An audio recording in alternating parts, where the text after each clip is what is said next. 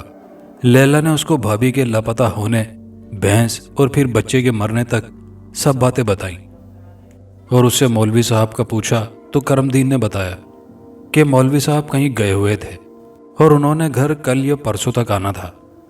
بس پھر میں گھر آ گیا۔ کرم دین نے گڑھا کھودا اور مردہ بچے کو وہاں دفن کیا اور دوسرے ڈیرے سے دودھ لے کے گرم کیا اور دونوں نے پیا۔ اب ان کو بھابھی کی طرف سے بہت پریشانی تھی۔ خیر ان دونوں نے فیصلہ کیا کہ صبح ہی کھوج لگائی جائے اور اب سونا چاہیے۔ لیلا تو جیسے آنکھیں بند کرتی اس کی آنکھوں کے سامنے وہ مردہ بچہ اور بھینس کی حالت آ جاتی۔ ایسے ہی جاگتے سوتے رات گزر گئی۔ کرم دین نے بھینس کی باقیات جمع کی اور ان کو جنگل میں پھینک آیا، اور اب وہ اپنے بھائی کے گھر کی طرف روانہ ہو گیا جو یہاں سے 10 کلومیٹر دور تھا۔ لیلا پھر گھر میں اکیلی تھی۔ اس کو اس کچے گھر سے اتنا خوف محسوس ہو رہا تھا کہ اس کا دل کر رہا تھا یہاں سے بھاگ جائے۔ دوپہر تک کرم دین بھی واپس آ گیا اور اس نے بتایا کہ بھابھی بچے سے ڈر کے اپنے گھر بھاگ گئی تھی۔ لیلا کو اب کچھ ہمت ہوئی اور اس نے رب کا شکر کیا کہ وہ خیریت سے ہے۔ زندگی پھر معمول کی طرف گامزن ہونے لگی، لیکن لیلا اکثر وہ وقت یاد کر کے روتی رہتی۔ دودھ دینے والی بھینس تو مر گئی تھی۔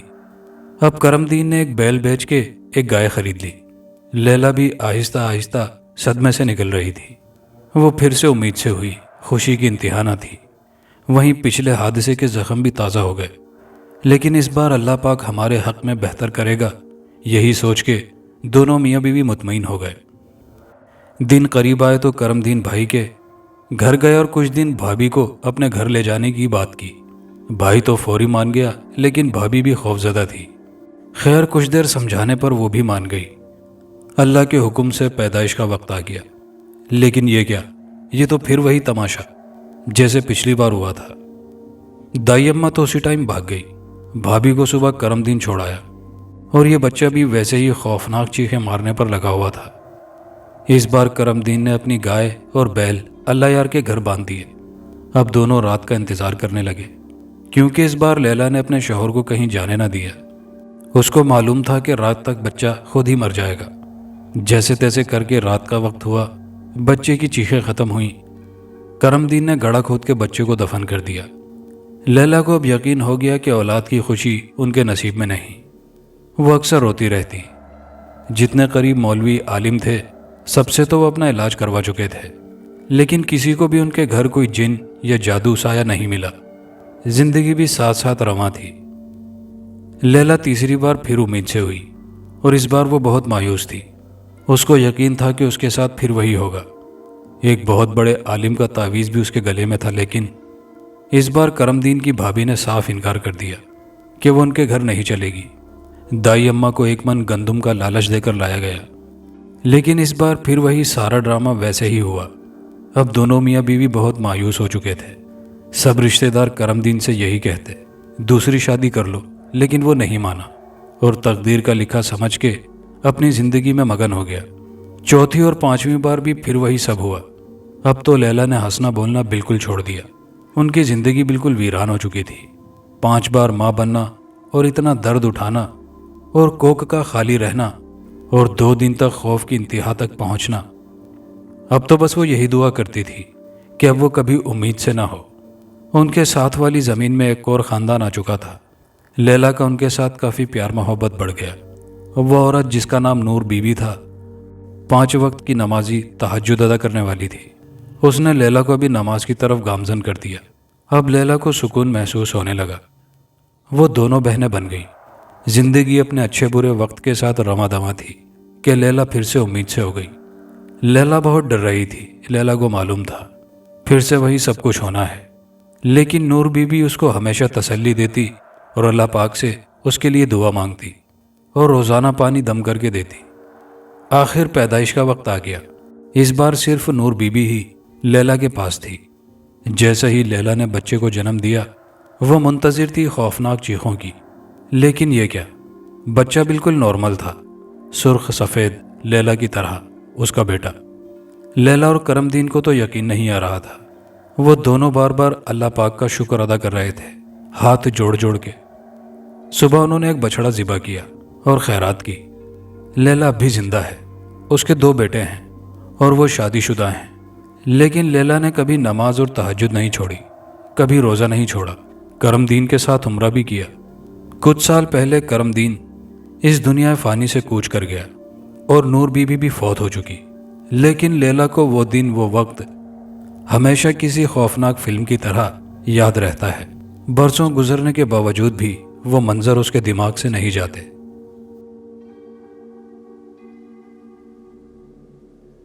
خاص ایپیسوڈ کی تیسری کہانی۔ 7-9 عمر لڑکوں کی پراسرار گمشدگی نے کریم پور گاؤں میں ہلچل مچا کر رکھ دی تھی۔ کسی کی کچھ سمجھ میں نہیں آ رہا تھا وہ لڑکے کہاں چلے گئے ہیں۔ بچوں کے والدین بچوں کے گم ہو جانے پر انہیں جگہ جگہ تلاش کرتے پھر رہے تھے، لیکن بچوں کی تلاش میں انہیں کوئی کامیابی حاصل نہیں ہو رہی تھی۔ گاؤں میں کشن لال ایک ہندو بھی رہتا تھا جو کالے جادو کا ماہر جانا جاتا تھا۔ وہ ایک ایسا عمل کرنے میں مصروف تھا جس سے اسے اتنی شکتی مل جائے گی کہ وہ تا قیامت زندہ رہے گا۔ جب بچوں کے والدین اور گاؤں والوں کو کوئی کامیابی نہ حاصل ہو سکی تو ان کا خیال کشن کی طرف بھی چلا گیا۔ ضرور کالے عمل کے لیے اس نے بچوں کو بھیٹ دینے کو انہیں اغوا کیا ہے۔ وہ بچوں کی بھیٹ دے گا، اس کے قبضے سے بچوں کو رہا کرا لیا جائے۔ بچوں کے والدین اور گاؤں کے کئی افراد مل کر کشن لال کی جھگی کے پاس پہنچے۔ اس نے گاؤں سے کچھ فاصلے پر جنگل کے نزدیک اپنی جھگی بنائی ہوئی تھی۔ گاؤں کے لوگوں کو اس طرح اپنی جھگی کی طرف آتا دیکھ کر کشن لال گھبرا گیا۔ وہ اپنی گھبراہٹ چھپاتے ہوئے بولا، خیریت ہے نا؟ اس طرح جمع ہو کر میرے پاس آئے ہو؟ خیریت ہوتی تو کیوں تمہارے پاس آتے؟ عبدالسلام نے کہا۔ کیا ہوا ہے؟ اتنے بھولے مت بنو، ہمیں سب پتہ ہے تم نے گاؤں کے 7 لڑکوں کو اغوا کیا ہے، سلطان نے کہا۔ اس بارے میں مجھے کچھ علم نہیں ہے، کشن لال نے کہا۔ ہمیں پورا یقین ہے تم نے اپنے بھگوان کو بھیٹ دینے کے لیے بچوں کو اغوا کیا ہے، جمال نے کہا۔ اس بات سے میں انکار نہیں کرتا کہ میں ایک خاص عمل کر رہا ہوں، لیکن اس عمل میں مجھے انسانی بچوں کی بھیٹ دینے کی کوئی ضرورت نہیں ہے، کشن لال نے کہا۔ ایک دفعہ کہہ دیا ہے کہ بچوں کو میں نے اغوا نہیں کیا ہے، پھر کس طرح تمہیں یہ بات سمجھاؤں؟ کشن لال نے کہا۔ اگر تم نے لڑکوں کو ہمارے حوالے نہیں کیا تو ہم تمہیں جھونپڑی سمیت زندہ جلا دیں گے، عبدالسلام نے دھمکی دی۔ جب میں نے کوئی جرم نہیں کیا تو پھر کیوں زندہ جلاؤ گے؟ کشن لال نے کہا۔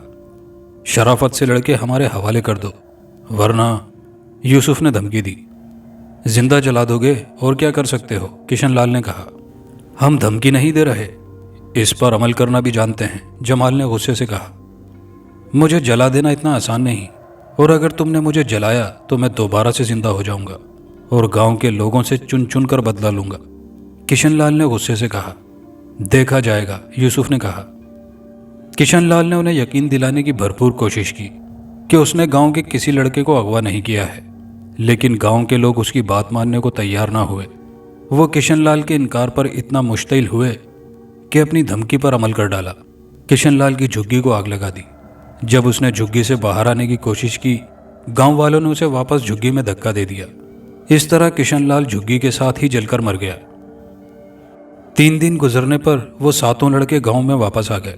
جب ان لڑکوں سے پوچھا گیا تو انہوں نے بتایا وہ شہر گھومنے گئے تھے۔ اگر گھر والوں سے اجازت مانگتے تو اجازت نہیں ملتی، اس لیے بغیر بتائے شہر چلے گئے۔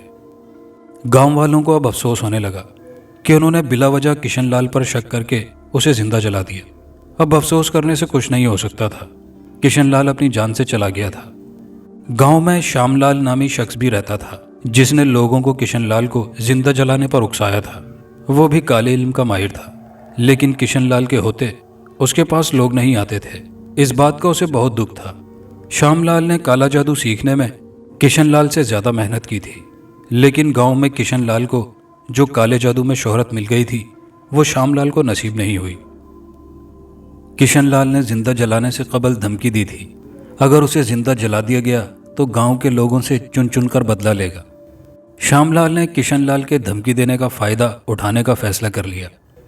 شام لال کو اپنے منصوبوں پر عمل کرنے کے لیے ایک مردے کی ضرورت تھی، اور قبرستان سے مردہ خاص عمل کر کے حاصل ہو جاتا، جو اس کا غلام بن کر اس کے ناممکن کام کو ممکن بنا سکتا تھا۔ شام لال نے قبرستان سے ایک تازہ قبر کا انتخاب کیا، اور اب وہ روزانہ رات میں جا کر پہلے چونے سے سفید رنگ کا دائرہ کھینچتا، پھر کالا عمل شروع کر دیتا۔ جو کلمات وہ پڑھتا وہ صرف خود ہی سن سکتا تھا۔ اگر کوئی اسے یہ عمل کرتا دیکھتا تو اسے شام لال کے ہونٹ ہی ہلتے نظر آتے۔ 40 دن پورے ہونے پر اس کا عمل پورا ہو گیا۔ 40ویں دن قبر پھٹی اور اس میں سے مردہ باہر آ گیا۔ تم نے مجھے دوبارہ زندگی دے کر اپنا غلام بنا لیا ہے۔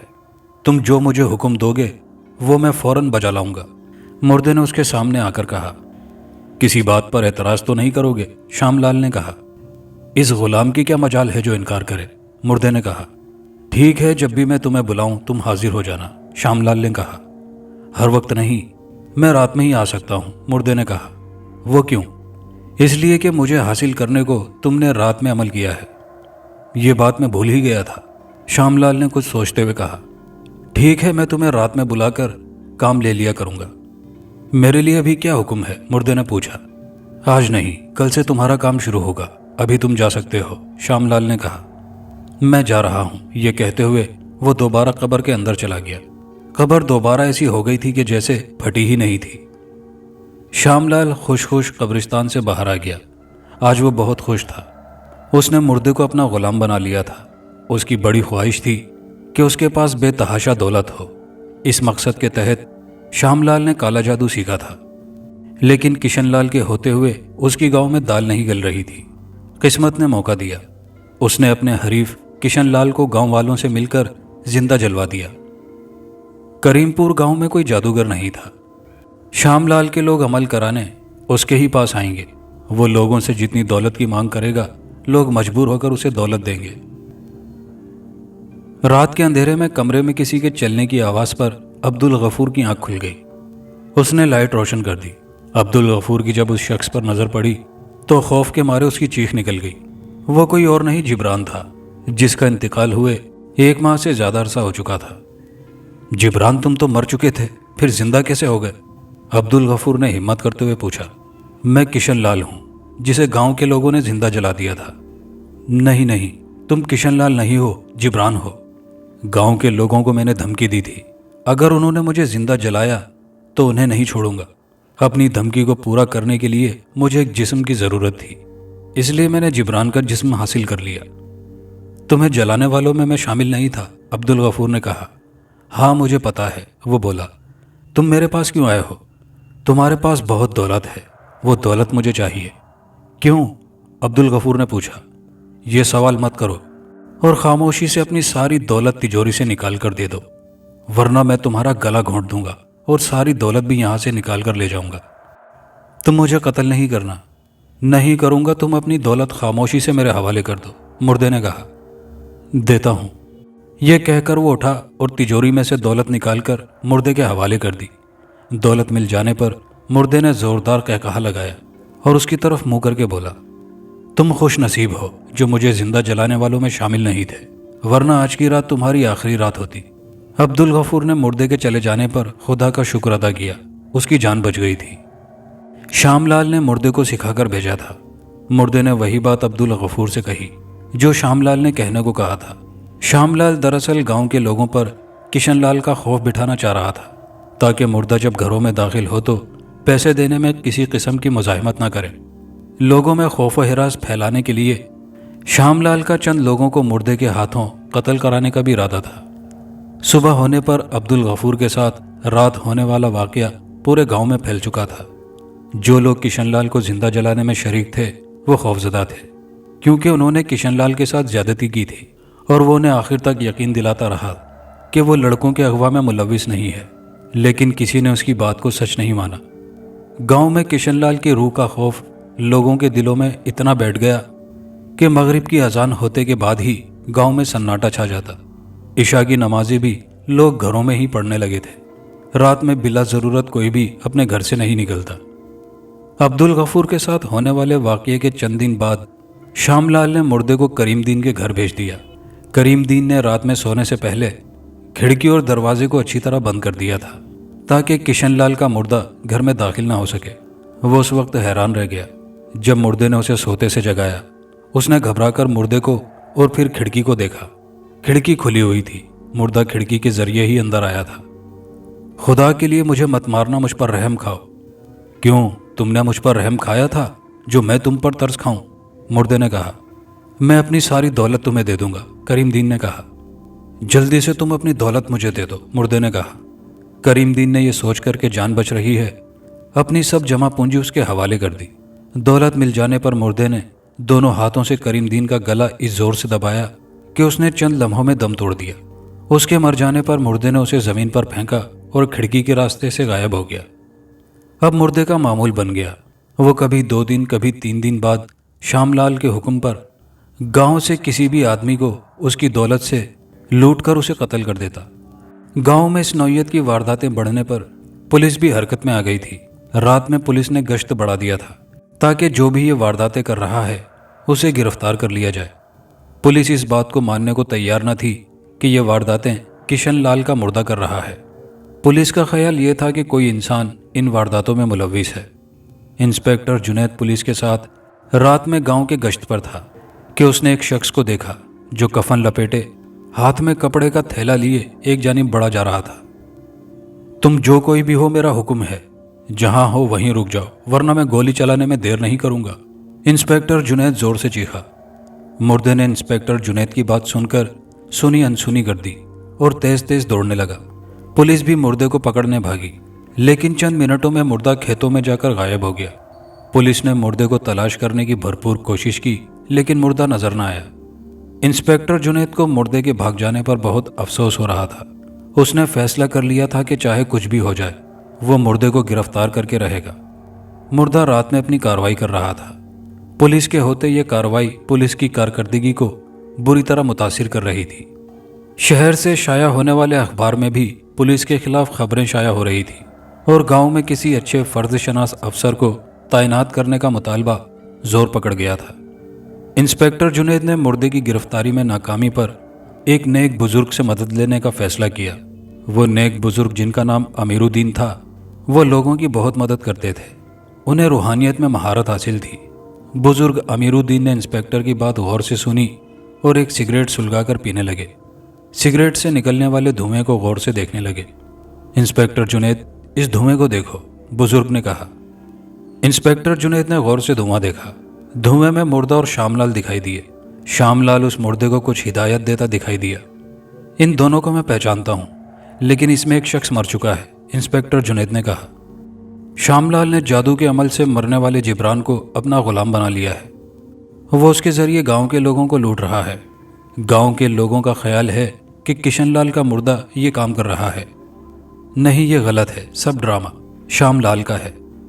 وہ چاہتا ہے کہ مردے کے ذریعے یہ کاروائیاں بھی کرتا رہے اور کسی کو اس پر شک بھی نہ ہو، بزرگ امیر الدین نے کہا۔